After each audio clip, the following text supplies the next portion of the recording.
வட தமிழகத்தில் வடகிழக்கு பருவமழை மிக தீவிரமாக உள்ளதாக வானிலை ஆய்வு மையம் தெரிவித்திருக்கிறது. விவரங்களை செய்தியாளர் ராஜகுமரன் வழங்கிட கேட்கலாம். ராஜகுமரன், வணக்கம். இது பற்றின கூடுதல் விவரங்கள். வட தமிழகத்தில் வடகிழக்கு பருவமழை மிக தீவிரமாக இருப்பதாக வானிலை ஆய்வு மையம் தரப்பில் தெரிவிக்கப்பட்டிருக்கின்றது.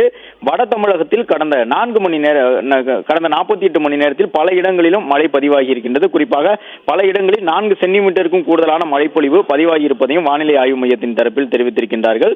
மேலும் அடுத்த 7 நாட்களுக்கு தமிழகத்தின் பல இடங்களில் மழைக்கான வாய்ப்பு இருப்பதையும் வானிலை ஆய்வு மையம் தரப்பில் தெரிவித்திருக்கின்றார்கள். தெற்கு கேரள கடலோர பகுதிகள் மற்றும் அதனை ஒட்டிய தென்கிழக்கு அரபிக்கடல் பகுதிகளில் ஒரு வளிமண்டல கீழடுக்கு சுழற்சி நிலவுவதன் காரணமாக இன்று தமிழகத்தில் ஒரு சில இடங்களிலும் புதுச்சேரி மற்றும் காரைக்கால் பகுதிகளிலும் இடி மின்னலுடன் கூடிய லேசானது முதல் மிதமான மழைக்கு இன்று வாய்ப்பு இருப்பதாக வானிலை ஆய்வு மையம் தரப்பில் தெரிவிக்கப்பட்டுள்ளது. மேலும் நாளை மற்றும் நாளை மறுநாள் தமிழகத்தில் ஓரிரு இடங்களிலும் புதுச்சேரி மற்றும் காரைக்கால் பகுதிகளிலும் லேசானது முதல் மிதமான மழை பெய்யக்கூடும் எனவும், நாளை மற்றும் நாளை மறுநாள் அதிகாலை வேளையில் ஒரு சில இடங்களில் லேசான பனிமூட்டம் காணப்படும் என்றும் வானிலை ஆய்வு மையம் தரப்பில் தெரிவித்திருக்கின்றார்கள். மேலும் இந்த டிசம்பர் மாதத்தினுடைய இறுதி நாட்களான 30 மற்றும் 31ஆம் தேதிகளில் தமிழகத்தில் ஒரு சில இடங்களிலும் புதுச்சேரி மற்றும் காரைக்கால் பகுதிகளிலும் லேசானது முதல் மிதமான மழைக்கு வாய்ப்பு இருப்பதாகவும் வானிலை ஆய்வு மையம் தரப்பில் தெரிவிக்கப்பட்டுள்ளது.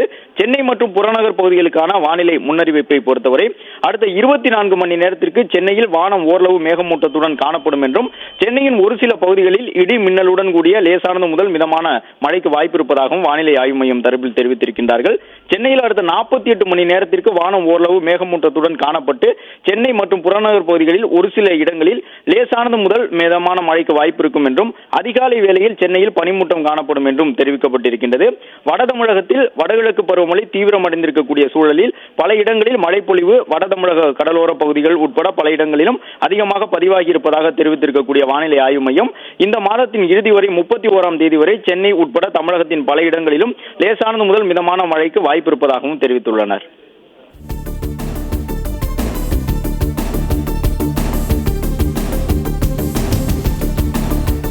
விவரங்களை வழங்கியமைக்கு நன்றி ராஜகுமரன்.